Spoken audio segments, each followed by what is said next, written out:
coming to our program. This is our last talk, and then we have one more program that's some more like freaky shit and not just the artist talk. This is from Winnipeg-born, Halifax-educated artist who's now based in Toronto, Micah Lexier. You may know him from classic hits such as Sound by Artists, book sculptures, or maybe a portrait of David.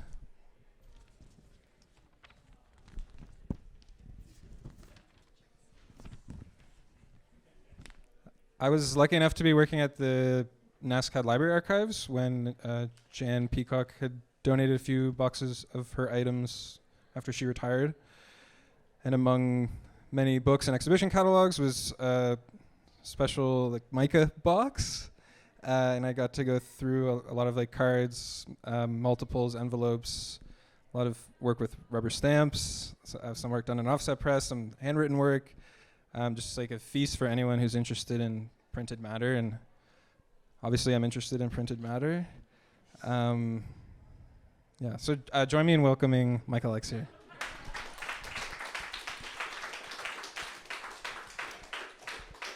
Thank you, Andrew. I am so honored to be here at at the inaugural Halifax Art Book Fair. There is nothing I love more than multiples and artist books, and Halifax, you can put those things all together. So I'm thrilled. Thank you, Andrew, and the other people for inviting me. This is a super well-run, amazing event. I am so impressed by what you guys did. It's wonderful. Team, really, you guys, this is a perfect fair. This is really wonderful. Thank you. So I thought, I had a slide talk, but I thought, you know what? We're at a multiples fair. I'm gonna channel Gary Neal Kennedy, who a lot of you guys know, who used to teach a course in books and bookmaking, and he would literally hand around these like super famous things that people would, like the maquette that Lawrence Weiner did for his NASCAD press book, and just pass it around. So channeling him, I thought, well, you know what? I'll just bring a whole bunch of stuff and we'll just pass it around. Is this helping, or do I need this, or is it helping? But okay, I'll do that. So I'm going to start. I'm gonna have, like, it's not like I practice this or anything. So we're gonna wing it. So NASCAD Press published a book of mine that was edited by Jan Peacock, and it's called I'm Thinking of a Number, Selected Invitations, Books, Catalogs, Package Prints, Objects and Multiple, T-shirts, Projects in and for Publications, Coins and Other Printed Matter, 1980 to 2010. And so it's the first 30 years of my making these types of things. And the book itself is a 300-page book that starts with page 1 on the cover and ends with page 300 on the back, and includes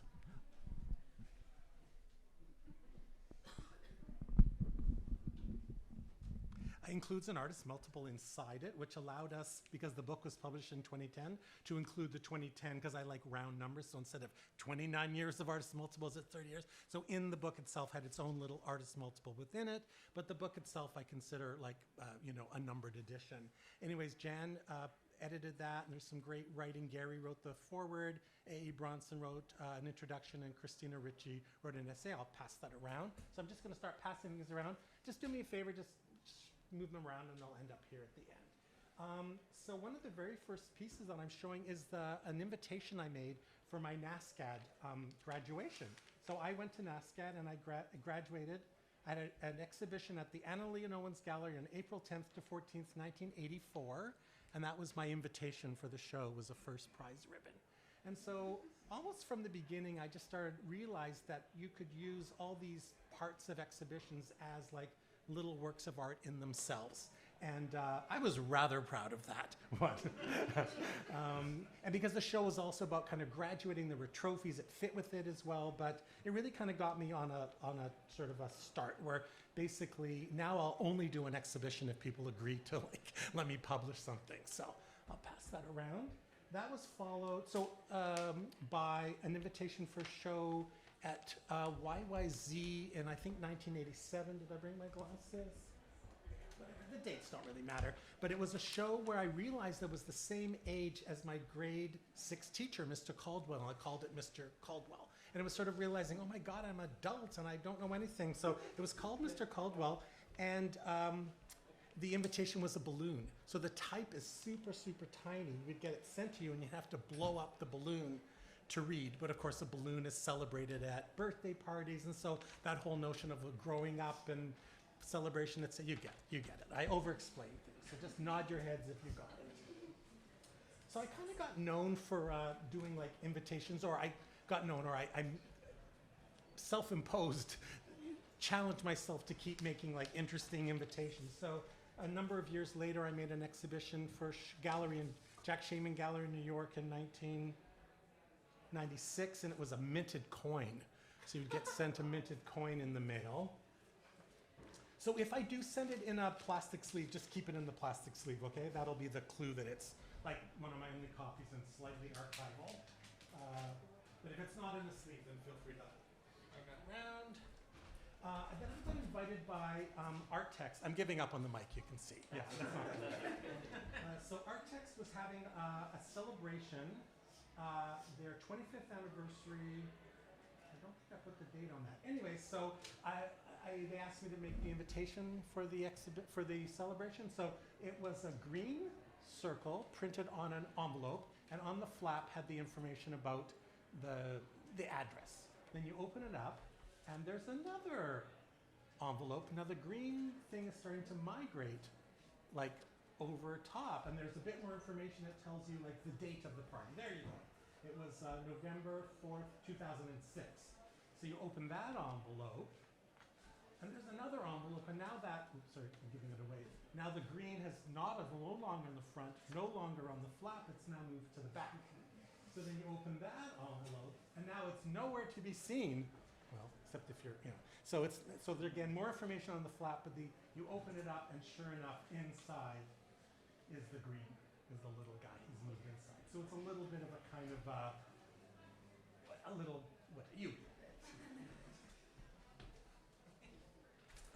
so yeah, you guys are getting a show and tell today. That's what you're getting, with very little explanation. I'm going to show you, my favorite word is favorite. I have a lot of favorites, so this is one of my favorites.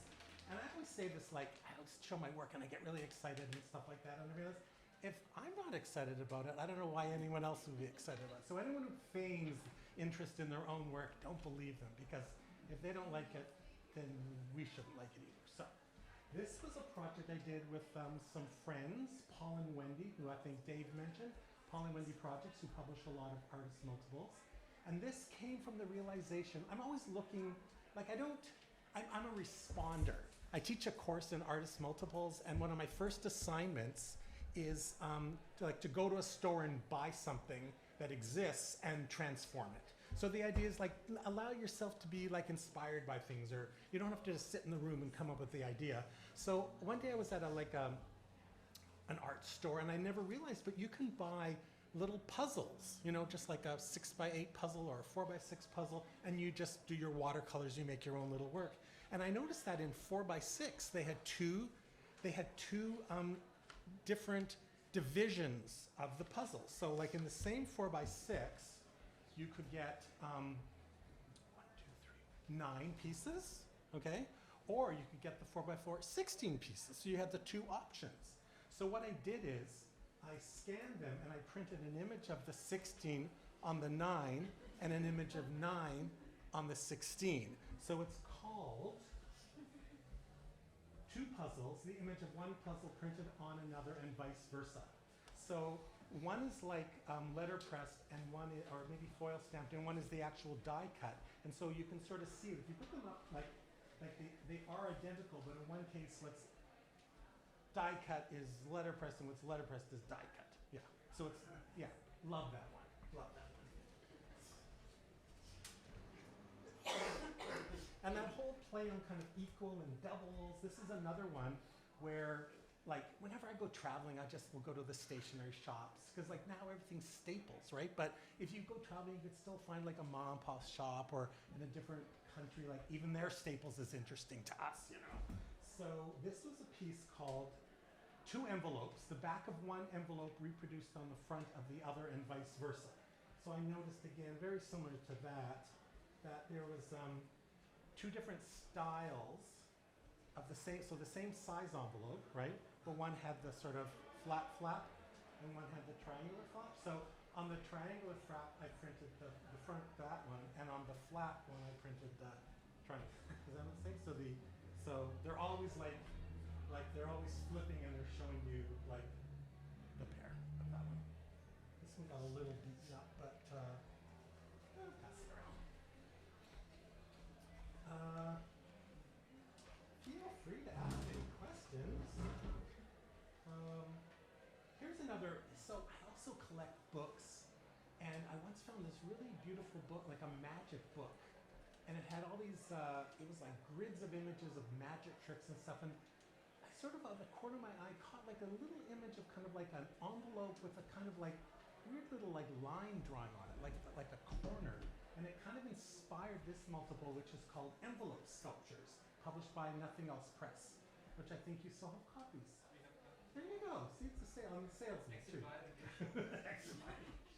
Anyway, so it's two multiples. You could either get in the little boxes you tick off. It could either be the star shape or the hexagon.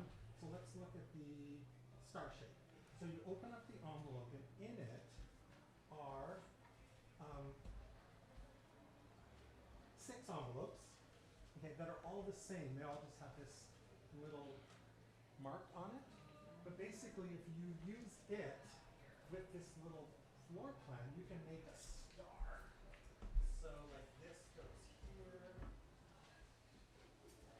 and this goes here, and this goes here. And that's why it's called envelope sculpture, because you can make the star shape. Here, so I guess I got it completed now since it started, right? Here, this goes here, tucks under there, and there's your.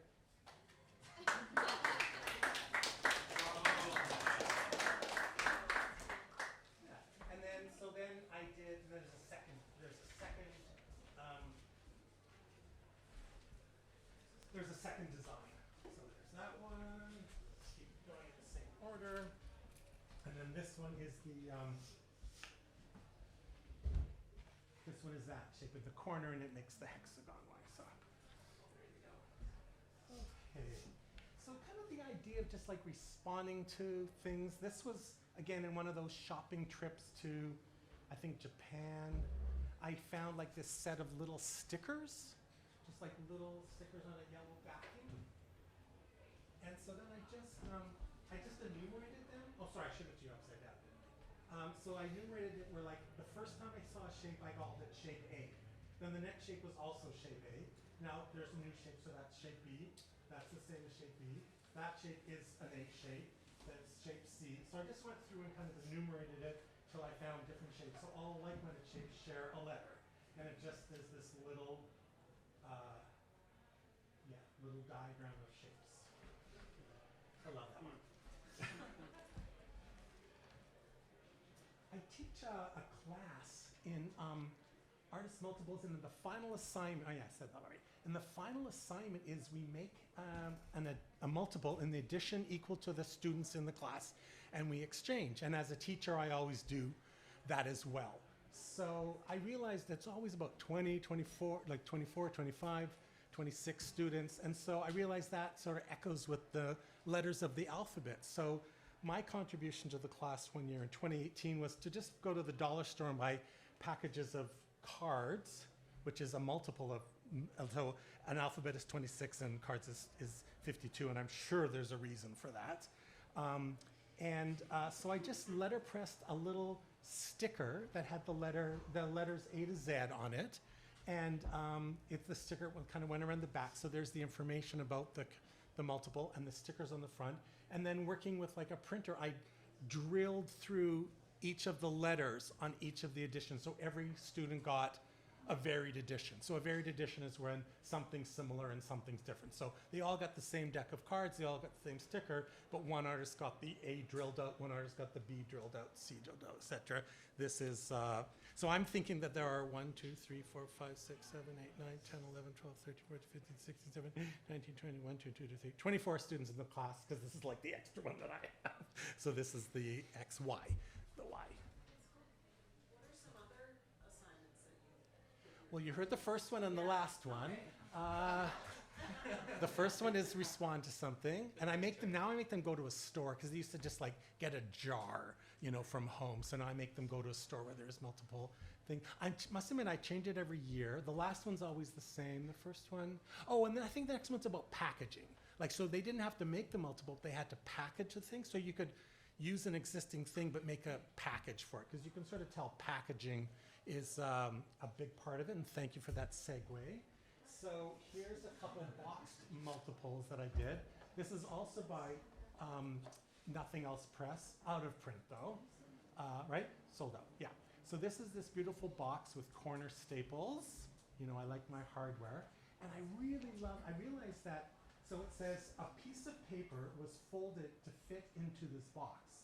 But if you rearrange those words, you could also say, this piece of paper is folded to fit into a box. So a piece of paper was folded to fit into this box. If you move this at the front and you just swap spots, it's this piece of paper is folded to fit into a box. And so the box and the piece of paper are kind of a pair. The typeface is the same, it's literally just rearranged.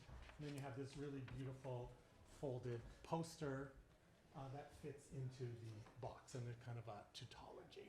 Tautology, is that the word? Yeah, sure. Good. So that was an edition I did with Nothing Else Press. And that was followed up by another edition with Nothing Else Press, which is still in. Did you do this one too? The box? Yeah. This one. Okay. We should have used the slide projector to show what is in print and what is out of print. Oh, true. We have a little tick off available. Yeah, available now. So this is that same box, and I do love my stationery. So this is a box, and it says a box. And you open the box, and it's got a bunch of stationery. It says an envelope. And then the next one says a smaller envelope. And the next one says a larger envelope. And then the next one says a card. And the next one says a folded card. And the next one says a sticker. And the next one says, you with me? What do we got? A folded piece of paper. And then what's the next? Come on, I know you guys are with me on this one. A folded piece of colored paper. There you go. Yeah. So there's that baby. I'll put it back in the right order because it's sort of a little bit of a kind of like reveal, you know?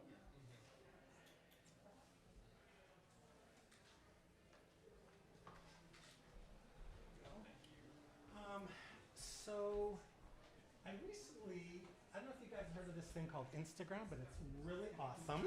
I'm quite committed to it. And I did this project where I reached out to the people on Instagram that follow me, and I said, are there any letterpress printers out there? Would you like to do a project with me? And a bunch of them wrote me back. And it happened because I was in Mexico City in December, and there is a little courtyard where 4 or 5 letterpress printers set up. And if you bring them a piece of paper or envelopes, while you wait, they will do your letterhead or business cards or whatever like that. So I knew about this, and I had brought some things with me, including an envelope, which I gave out as my final assignment, like as my artist multiple project. But I brought, because, you know, I always teach my students to be prepared, I brought the envelopes I was going to use, but I brought another stack of envelopes in case he couldn't print on that one. But he could print on the first set, so I had this extra stack of envelopes. You can just throw stuff, oh yeah. This extra stack of envelopes, and on the spur of the moment, I thought, what should I do? And I said, oh, I'm just going to do a portrait of the guy who made it. So I think it says, the envelope said, this was made by Jesus Miranda, Juarez, I'm really bad with pronunciation, in Mexico City on December 20th, 1922. So he made a self-portrait. So I got him to typeset like his own self-portrait of the work. So it's a portrait and a self-portrait. And that was kind of a standalone work. But then I was looking and I was like, that's a pretty good project. Like, what could I do with it? So I put it out into the world. Does anyone want to do this project with me? And about 25 other people did it. So I sent them the instructions. I said, just like choose an envelope under this size, like around this size. I sort of gave them this size. And in the top left corner in black type, write, this was made by your name in your city on the date you did it. And so one by one, they did it in an edition of like 50. And then the idea is I would amalgamate them and everyone would get a box with their envelope in with the other. So there is Jesus on the December 20th. Then I got Sam Bloor from Australia on the February 14th. Sammy Sita in Portland on the 14th. Kevin Epp in Saskatoon on the 26th of February. Douglas Riccardi in New York on February 28th. J.X. Liu in London on February 28th. This is a really nice one. Sue Crook in Melbourne, Australia, February 28th. This guy made his own envelopes. Philip Crisp in Hanforth, March 2nd. Joe Keys in Reykjavik on March 3rd. He broke the rules, so it's not supposed to be one line, it's supposed to be in two. But of course, it's all good. Megan O'Connell in Paris, but you get the idea. Everyone, and we went all the way up to Brett Mitchell in like somewhere on July 28th, and then it comes in this little box and it says, a project by 23 different letterpress printers made in response to a prompt by Micah Lexier, printed an edition of 50, of which this is number 33. Yeah. So I do kind of have this stationary fetish. Those are done for you? Okay. So I'm always like going to like flea markets and yard sales and stuff like that. And I once found this really beautiful like a magic trick, and it was like an envelope this size, and it was stuffed with like some like rope for a magic trick, and it was kind of glued shut, and it was like really like 30, 40, 50 years old. It was like this weird, crusty sculptural thing. I was like, ooh, I like that idea. I'm going to steal that. So I made my own piece, and it's called A Piece of Fabric with this text printed on it that is stuffed inside an envelope with this text printed on it. So I came up with a text that works both for the envelope and the fabric, which is quite a bit bigger, and then I just shoved the fabric into the envelope to create its own little unique little sculptural form. This is published by Paul and Wendy Projects. Yeah. My assignment that I did this year for the class was I took an ad out in the Toronto Star. So the Toronto Star has published an edition of 72,000. So my assignment is called Page B10, an artwork in the form of a newspaper ad, produced an edition of 72,000, of which 30 have been numbered by the artist. And so you go to page B10. And there it is. And I took out this little ad, which is a grid of 30 numbers, and I made a little rubber stamp, and I just stamped each of the, so one person got the one stamp, one person got the two stamp. I'll just pass this around. Yes. Can you explain it again? So I took out this ad, and the ad is a grid of numbers from 1 to 30, and I had a little rubber stamp that was a circle that size, and I would just sew on one of the copies, so I bought 30 copies at the store, and it stamped the one, and that one student got it, and then the second, someone got the 2 stamps, someone got the 3 stamps, someone got the 4 stamps. So again, there was probably 24 students in the class, and this is the 25th copy. So all the other ones above have been distributed to the students. So the students got this unique, varied edition, and multiple. But I was nice, I did post on Instagram on the story that if you're in Toronto, pick up the newspaper. So you could get one of the 72,000 unsigned ones, if you were. but I don't think a single person did. But that's okay. I gave them a chance. But I love that idea of doing projects in newspapers that kind of unsuspecting. This is a project I did in 2011. There was this Christophe Burgoyne, who was a graduate of, wasn't Christophe a graduate here? Christophe Burgoyne's a graduate. He was running a museum called the Blackwood Gallery at U of T, and it was in Mississauga, and they always had a trouble getting people from the community into the gallery and stuff like that. So he took the money from one exhibition, and it was called Door to Door, and he asked artists to find ways to take the art out of the gallery. So my idea was to take an ad in the Mississauga News. I took it on a Friday because I knew it would stick around the house for a couple days. And so you're reading the newspaper, and all of a sudden there's this weird like hieroglyphic-y kind of thing. You're like, okay, no big deal.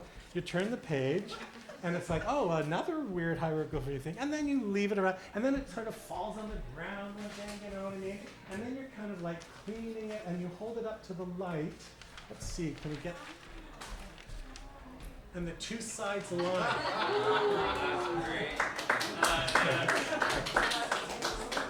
So it says, these marks are Micah Lexier's contribution to Door to Door, an exhibition of off-site artworks organized by the Blackwood Gallery. A part of each letter of this text has been printed on each side of this page of the Mississauga News. If the printer did a good job of aligning the two sides, then you should have no problem reading this.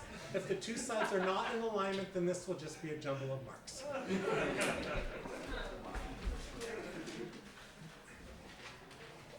Yeah, I was pretty proud of that. You know, sometimes they're just good, you know? So another project, so the Pan Am Games came to Hamilton, and our good friend Stephen Hanchero also went to NASCAD, used to work at St. Mary's University? No, he worked with Mount St. Vincent. He was a preparator there. Anyways, so he brought me in when he was working at that time at the Hamilton Artist Inc., which is the Artist Center in Hamilton. And he said, do you have any ideas for like a project? And of course I have ideas. So we took an ad out in the Hamilton Spectator called How to Draw a Soccer Ball. So this is like a reproduction of the newspaper page where we taught people, you draw a circle, then you make this shape, then you make those shapes, then you fill it in, then you join the lines. And then we asked them to do it and send them in to us, and we got hundreds of people drawing a soccer ball. So we made a newspaper from the people's responses to how to draw a soccer ball. Yeah, so there's like hundreds and hundreds and hundreds of different people. And I think I picked my favorite 228 newspapers, 228 soccer balls. Yeah. And speaking of kind of like collective portraits or some stuff like that, how are we for time? No idea. You can tell I'm rushing. It's like there's a fire going on. Okay, we're great. 5 after 6. 5 after 6? Oh, so I should start winding down. Okay. So I was once invited by a teacher at Cawthra Park, which is a school for talented kids to want to make art in high school and stuff. And as you can tell, I have no skills because I just have ideas and I work with different fabricators. And he said, oh, can you do a workshop? And I'm like, I can't do a workshop. There's nothing I could do.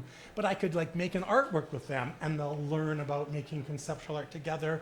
And he said, fine, all good. And I said, okay, how many students are in the high school? And he said, there are 1,334 students in the high school. So to make a long story short, I got hold of the writer, Colm Toibin, amazing Colm Toibin, Booker-nominated Colm Toibin. And through a friend, he agreed to write a short story that was as many words long as there were students in the high school. And then my workshop with the students is, okay, we've got 1,334 students, and I've got a short story that's 1,334 words long, and I want to make a newspaper where each kid writes one of the words. How are we going to solve that? And their job was to figure it out, and we did. And the result is this newspaper where each word in this story is handwritten by a different student in the high school, so it's kind of like a collective portrait. And it's this character named Malik, which Colm Toibin always brings out whenever artists ask him to do essays or texts. So one day we'll have to publish the Malik stories because he's done things for Martin Creed and other people. Like he's got a story where people come across Martin Creed sculptures like in the story and stuff like that. So yeah. So there you go. How did you get them to do it? You know what? I originally wrote Paul Auster because I had a connection. Oh, no, the kids. Like The that's kids. great, Well, they all did. the kids. So what they did is we talked to the principal and they agreed that at a certain period that each student in this art class would go 2 at a time to every class and was all agreed with every teacher. And they had a piece of paper, probably about the size of that, and they'd say, and they had like a checklist of which paragraphs. So like, you write the, you write store, you write the. So that's why there's things like if someone's handwriting, the next person handwrites. But if someone prints, the next person prints. So it's not a true kind of like study on like what would you do if you were given the word. But then you'll see who the rabble rouser is, who's really big or really small, you know. Yeah. What else do I want to show you guys? Okay, I'm gonna maybe. Yeah, I mean, I got more things, but you know what? I'm getting hot. I will talk about sort of using every opportunity to make like something interesting. So I had an exhibition at the Brock University, which is in at Rodman Hall and Brock University in St. Catharines. And it was a display, a vitrine display, which is my other thing. If I like multiples, I also really like vitrines. So you bring those two together and you're golden. So it was like a little vitrine that was built in a bay window. So like someone had a house and they donated the house to the museum and then they built like a room, you know, a museum around the house. But there was this weird bay window that was in the museum, kind of in a weird spot. And when the curator asked me what did I want to do, I said, I want to do like something in that. I want to turn that bay window into a vitrine. So we like got a glass cabinet and we put lights and stuff. And the idea was that there would be 4 found objects, because I have this huge collection of found materials, 4 found objects in this vitrine. And every week we'd swap one out. So it became a calendar. So the first display would have 4, and then the next week 1 would come out, and someone would go in, and week 2 something else would come out. But it wasn't always the same order because I really needed the 4 to look really good together. So sometimes just swapping them out in like 1, 3, 4, 2, 1, 3, 4 didn't work. Sometimes like I needed to swap something else out. So what I did is I arranged a bunch of found stuff. And I decided, okay, this is the width of 1, this is the width of 2, this is the width of 3, this is the width of 4, so that when I swapped something out, I didn't move anything else around. It just something came out, something went in. And the size of the vitrine was this width, 12 inches, by this width 6 times, okay? So this is 9 times 6 is 54. So the vitrine surface was 12 by 54, so that we could make a catalog that is a life-size reproduction of the 52-week exhibition. So you open the book to this page, and it says week 1, and that's what was in position, like in this spot, okay? Then you turn the page, and this was here, okay? Which is those 2 things. And then you turn the page, and this was here. Are we all clear? So we got this big, long vitrine. Now you turn the page again, we're now week 2, that same image is there. So I'll do it like this so you can see the exhibition. I'll stand right in this corner so everybody can see. So week 1, that book is there. Week 2, this little roll of numbered numbers, and this piece of cardboard is there. And that's gridded book. So that's week 1 and those 4 positions. Week 2, that guy's still there, so he hasn't moved out. But I think something's going to move from the next page. I just got a feeling for it. What do you think, guys? Yes, so the roll of numbers are gone, but a glass hand, a perfume bottle is there. That's still going to be there, and of course the grid's going to be there because only one thing can change each week, so that's there. Week 3, that guy swapped out each time, so that's new. So now we're still going to see the glass hand, and we're going to see the cardboard, and we're still going to see the grid. Right, good, it's all working. Week 4, that's still there. Ooh, what's going to change? Anyone want to guess? What? Yes, cardboard changes. And it goes on and on and on. So you literally can see the entire exhibition, like at a glance. So you could have it open, you could buy 3 copies and display the thing. Okay, so that in itself, amazing, wonderful. And Micah, there's like 20 minutes left. Okay. If we want to have a few more questions or more discussion. Yeah, I'll just finish this up and then I'll stop. Yeah, so at the end I decided let's start bringing the images back that were at the beginning, so that week 52 is going to be one move away from week 1. So had moved back into place. These guys are all back into place. That's something different, but we're going to swap that out and we'll be back to week 1. And off we go. Okay, so that's amazing, so now we have to figure out a cover for the book. So we just like grid the book up and then we realize, oh, well, we could just show the order in which the things enter. So that's great, that works out. Oh, amazing, and when these things start to come back, oh shoot, we got an extra little spot, it didn't work out. But then we had the barcode, and of course, anyone who's ever designed a book knows the hell of the barcode. But the barcode goes in the last spot. It's got a spot, it looks like the stuff in there, and you know there is a God when that happens. So, yeah. And that's it.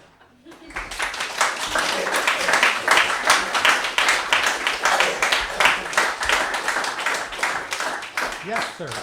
So there's a certain level of like spontaneity to the response aspect of the work, and I just wonder about the process of making prototypes for these things, because in the end they look very well considered.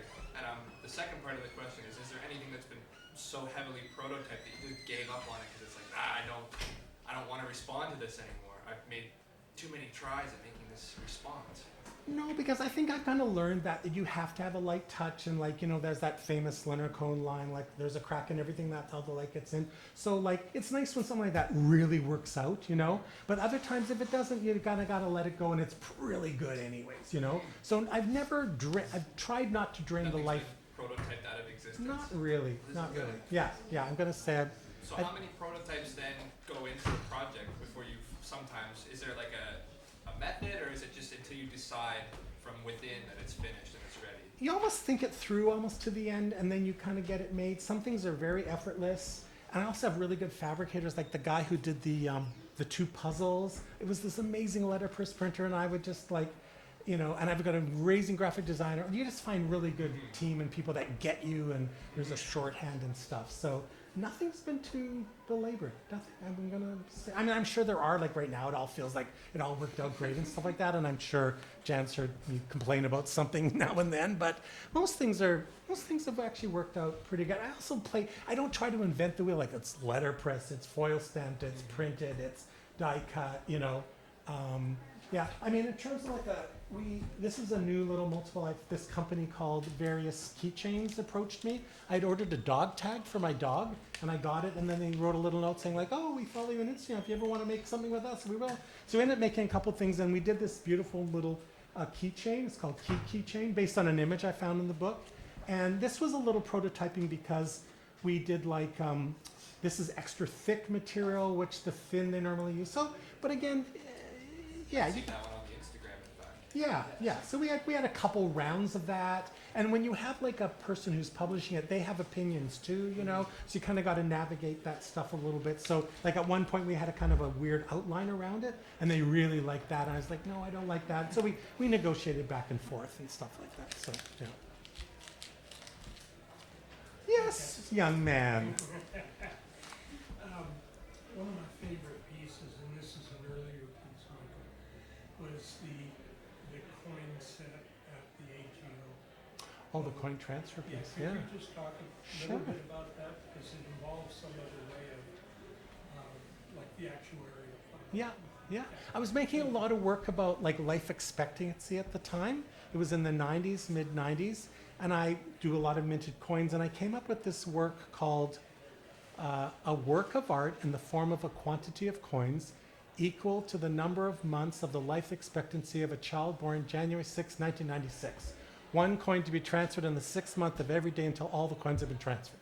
So that text is written on a coin, and I minted 906 coins, each numbered from 1 to 906, and they're in a box in rows, and they fit perfectly in this kind of box. And that 906 was how many months of the statistical life expectancy, and I looked at like, in 1996, you didn't just enter it in your phone, you had to go to actuarial tables, and that's what the statistical life expectancy. And so the idea, and there wasn't any real person, it was just like actually the date of the exhibition that I was going to show the work in was the birth of the work. And on the 6th day of every month, and has been for the last 30 or something years, and for the next 60 to come, a person is invited to transfer a coin from one box to the other, and it's in a kind of purpose-built vitrine at the AGO, and you open the door and you reach in and you touch the coin and you transfer it from this ordered box to this unordered box. Yes? Hello, I don't know if you talked about this at the beginning, but I'm curious to know what you were like as a child. And then how you navigated to this career, because obviously you were an interesting child. I had interesting parents. My mom was an interior designer, and my dad was an engineer who ran an architectural office. And I think my practice is kind of like skirting those two things. I also do a lot of public sculpture that involves like problem solving and engineering and materials and stuff.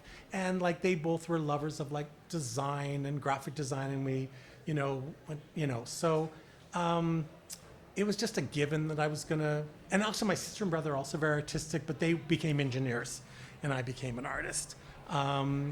And I think I've always pretty much been the same all along. Yeah. Part of it came from not really having any skills. Like everyone's like, oh, of course you got skills. Well, I don't have facility. You know what I mean? Like I can't draw. I still can't draw. Like I'm hard. Don't pick me for Pictionary. Like we'll go like to my partner's cousin, like, nephews and nieces, like, oh, pick Uncle Micah. He'll draw. He's an art. Don't pick me. I can't draw.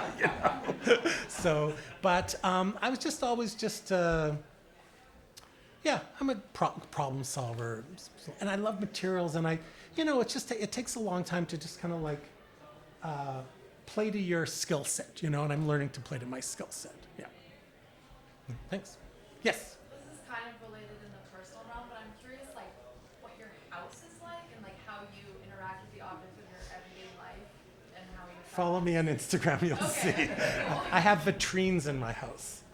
Yeah, like glass vitrines with displays and stuff like that, and art on the wall and on top of shelves and stuff like that. Yeah, and my partner's not so much into it. So, for instance, like we'll have like a huge bookshelf, but the doors are closed. So you have this within the house. You have this beautiful grid, like modernist kind of grid, but it's really just IKEA bookshelves closed. You open those doors, and it's like wacky in there. And my basement is like floor to ceiling, like shelving units with like archival boxes, and yeah, I'm a keeper, a hoarder as well, so yeah, it's a bad combination. Kind of a little bit, yeah. But I do show, every so often I'll show my office, and you'll see piles and messes, because I don't want to fool anyone. Like, I am orderly, but not as much as I would like to be. Trust me, there's piles of things till it gets in the right spot, so yeah. Yes, young man. What number were you thinking of? That's a pretty good title, though, isn't it? I'm thinking of a number. We were very proud. The book was originally going to be called Ephemera, Etc., which I really liked as well. They have the same number of letters, Ephemera, Etc. I really, really, really liked it. But I don't know, at the last minute we segued. I guess I was listening to, is it Smog? I think it's a song title. It's a title for a song. And I just thought, oh, that's a much more open-ended, kind of more poetic way of talking about a book about multiples and multiplicity and things like that. You didn't answer the question. So I wasn't thinking. That was your job. I just put that out there. It was your job to think of the number. Although I used to have numbered letterheads. So for instance, like every time I would move to a new place, I would, you could get like, when you get tickets and they advance the number at the printer. So I would get my letterhead, my business cards and my envelopes numbered, starting at 1 up to about 1,000, and then would slowly kind of go out of alignment.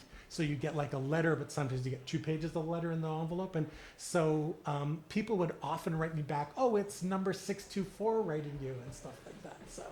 So other people had numbers. I didn't have a number. Yeah. Do you think that, like, with your, with students and younger students, is there a familiarity with stationaries? I think when I handed out that newspaper, some of them didn't know what a newspaper was. I really thought that. They were like, what is that? And that's why I taught my last course this. I just finished it on Friday. I don't think I can teach anymore. I think the things that I'm interested in, what makes sense for me, I don't think has resonance for the students. And not that, so part of me is like, time for someone else to teach them stuff because it's I almost feel like I'm living in the past a little bit, finding old stationery and things like that. It's not relevant for it's relevant for me, and I'm willing to keep it. But as a teacher, I think maybe you don't need a teacher's making a work in a newspaper. You know what I mean? Yeah. Anyways, if anyone has questions, I'll be around. Oh, I'm selling holes. The title of the talk is called Selling Holes for $10. So I'm doing this performance piece where I have this beautiful letterpress piece of paper, and it's got 3 little lines at the bottom, and it says hole locator, that's you guys, hole puncher, that's me, and then the date. And so it's a project where, should you want a hole, we do a collaborative drawing together where you locate where you'd like a hole, and you sign it, you author that. I punch the hole with this fabulous, amazing hole punch that can get anywhere on the piece of paper. I sign it and date it, and I take your picture for posterity, and then it goes in an envelope, and you give me $10 for every hole you want punched. And for the record, I'm looking for someone to break the record. I've had one drawing with 16 holes. So if anyone would like to go beyond that, this is the time. Come on, don't let Calgary have the record. We want Halifax to be known for something, okay? Thanks, Micah.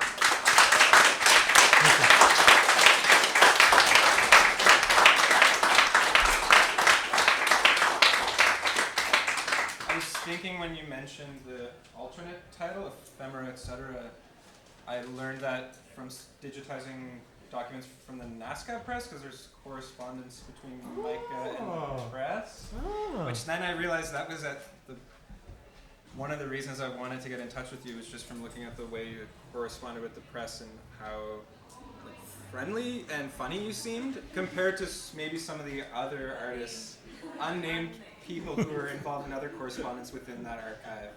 And that it just came back to me that maybe that was one of the very first reasons I wanted to invite you to the fair. Thank you. But thanks so much for coming, and thank you for the talk. We're going to do David Barclay's presentation in about 10 or 15 minutes. We're going to change the gear around a little bit. But thanks, everyone, for coming to the talk. Thank you.